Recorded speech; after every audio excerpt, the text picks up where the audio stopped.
Okay Nazir గారు ఒక point sir. ఇప్పుడు అయ్యన్న పాత్రుడు గారు ఆయన నిజంగానే ఒక పెద్ద స్టేట్మెంట్ ఇచ్చారు. ఏమని? షర్మిలకు ప్రాణహాని ఉంది, జగన్కు తల్లి చెల్లి బాబాయ్ తేడా తెలీదు, కేంద్రం షర్మిలకు భద్రత పెంచాలి, నా ప్రాణాలకు సరే ముప్పు ఉంది అని అన్నారు.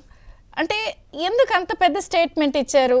ఒకటి, ఇప్పుడు ఢిల్లీ టూర్ వెళ్తున్నా ఆయన హోంమంత్రి అమిత్ షాని కలుస్తున్నారు. హోంమంత్రి ఇక్కడ లింకు, ఇది రాజ్యసభ, ఏమన్నా ఉందా? అసలు మీకు ఉన్న సమాచారం ఏంటి? ఎందుకు అలాంటి స్టేట్మెంట్ ఇచ్చారు? ఇక్కడ విజయచంద్రిక గారు ఒక ఎంపీ సీటుకి అడ్డం వస్తున్నాడని సొంత బాబాయిని చంపేశారమ్మా. అలాంటిది రేపు అతను ముఖ్యమంత్రి కాలేడు, నా ముఖ్యమంత్రి నా ప్రభుత్వానికి ఎవరెవరు అడ్డు, అది ప్రజాస్వామ్యబద్ధంలో ఏదన్నా ప్రజల దగ్గర వెళ్ళి మనం చేసిన మంచి చెప్పుకొని 4 ఓట్లు సంపాదిద్దామని ఉండదు. ఎవరు వీళ్ళకి అడ్డు ఉన్నారో వాళ్ళని తొలగించాలి, వాళ్ళని భౌతికంగా దాడులు చేయాలి, క్యారెక్టర్ అసాసినేట్ చేయాలి, వాళ్ళని ఇబ్బందులు పెట్టాలి, అనేక రకాలుగా ఆలోచించే వ్యక్తి అతను. అలాంటిది చూసి పెద్దలు మా అన్న అయ్యన్న పాత్రుడు గారు నిన్న విశాఖపట్నం ప్రెస్ మీట్లో షర్మిల గారు ఒక పిసిసి ప్రెసిడెంట్ అయినప్పటికీ కూడా మన ఆడబిడ్డ జగన్మోహన్ రెడ్డి గారి సొంత చెల్లెలైనా ఆమె మంచి ఆలోచించకపోయినా ఒక సాటి మానవుడుగా ఈ రాష్ట్ర పౌరుడిగా అతను స్పందించాడు. అది మంచి సంప్రదాయం. అమ్మ షర్మిల జాగ్రత్త, నువ్వు ఏదో కేంద్రంతో మాట్లాడుకొని కొద్దిగా నువ్వు సెక్యూరిటీ తెచ్చుకోవా, రాష్ట్రంలో వాళ్ళు మీ అన్నయ్య నీకు సెక్యూరిటీ ఇడు అని. కేంద్రంలో కూడా ఎలా ఇస్తారమ్మా? అక్కడ కూడా వాళ్ళ అన్న ప్రభుత్వం ఉంటే అక్కడ కూడా ఈరుగా. ఇప్పుడు షర్మిల గారిని అర్థం చేసుకోవాలి. ఇప్పుడు మా అన్న పెద్దలు తులసిరెడ్డి గారు ఇందాక చెప్పారు, కరెక్టే, మంచి ఆశాజీవి, మంచి ఎప్పుడు ఆశతో బతకాలి. రాజకీయ పార్టీలు అధికారంలో రావాలని కోరుకోవాలి. కానీ షర్మిల గారు ఇదే ఎలక్షన్స్ 2019 ముందలు వచ్చి మా అన్నకు ఓటేయండో, మా అన్న మంచోడో అని చెప్పి తిరిగారు. ఇప్పుడు వచ్చి మా అన్న చెడ్డోడు, మా అన్న ఇలాంటోడు అని 3 నెలల ముందే షర్మిల గారికి ఏమైందో మాకు అర్థం కావట్లా.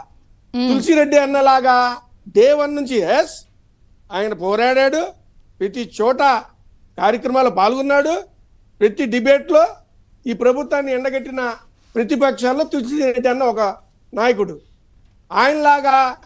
ఆయనలాగా షర్మిల గారు కూడా మీ ఒక 3 సంవత్సరాల ముందలో 2 సంవత్సరాల ముందలో వచ్చి ప్రజల దగ్గర వెళ్ళి ప్రజలకి చెప్తే బాగుండిద్ది. కానీ ఈ ఎలక్షన్స్ 3 నెలలు ఉండగా షర్మిల గారు ఆమెకి జ్ఞానోదయం అయిందో మాకు అర్థం కాల. పిసిసి ప్రెసిడెంట్ అవడంలో తప్పు లేదు, రాజకీయ పార్టీల్లో జాయిన్ అవడం తప్పు లేదు.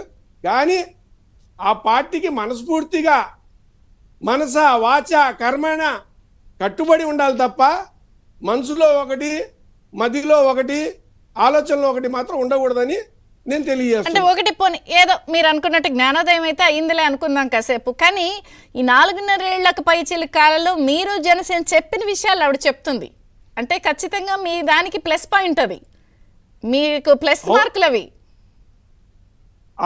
అవునండి చంద్రిక గారు, వారు మా యొక్క పోరాటాన్ని ఎండాస్ చేస్తున్నారు. నారా చంద్రబాబు నాయుడు గారు, తెలుగుదేశం పార్టీ, ఆ తర్వాత జనసేన పార్టీ, పవన్ కళ్యాణ్ గారు వాళ్ళు చెప్తుంది నిజంరా బాబు అని పాపం వాడు వచ్చి ఎండాస్ చేస్తున్నారు. దానికి అప్రిషియేట్ చేయాలి. మీరు చెప్పినట్టు మేము అనేది ఏంటంటే అది ప్రజలు ఎప్పుడో అర్థం చేసుకున్నారు.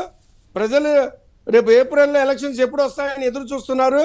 రేపు 2024 ఏప్రిల్లో తెలుగుదేశం జనసేన ప్రభుత్వం రాబోతుంది, ప్రజాప్రభుత్వం రాబోతుంది. ప్రజలకి సేవ చేసే నాయకుడు నారా చంద్రబాబు నాయుడు గారు ముఖ్యమంత్రి అవ్వబోతున్నారు. వారి యొక్క నేతృత్వంలో ఈ రాష్ట్రం సుభిక్షంగా ఉండిద్ది. అలాగే అన్ని వర్గాలు, ముస్లింలు కానీ, హిందువులు కానీ, క్రిస్టియన్లు కానీ అందరు సుభిక్షంగా ఉంటారు.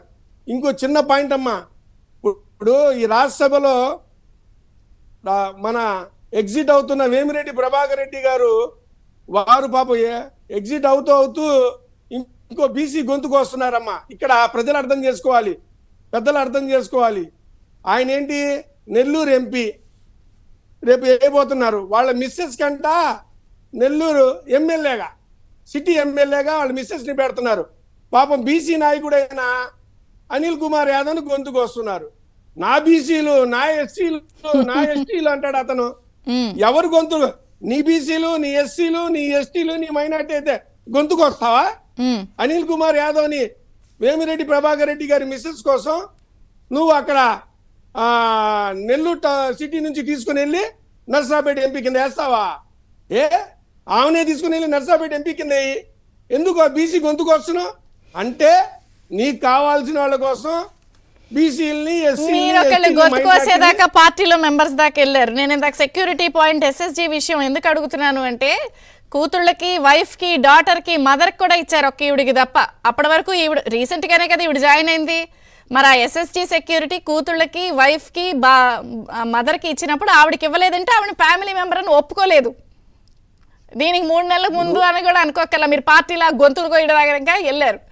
అంటే నేను అనేది రకరకాల వైఫల్యాలు, ఫెయిల్యూర్స్ అన్నీ కూడా ఇలా చుక్కలు కలుపుకుంటే ఉన్నాయి. సరే, మరి ఢిల్లీ పర్యటన తర్వాత అన్నిటికీ సమాధానం దొరికింది.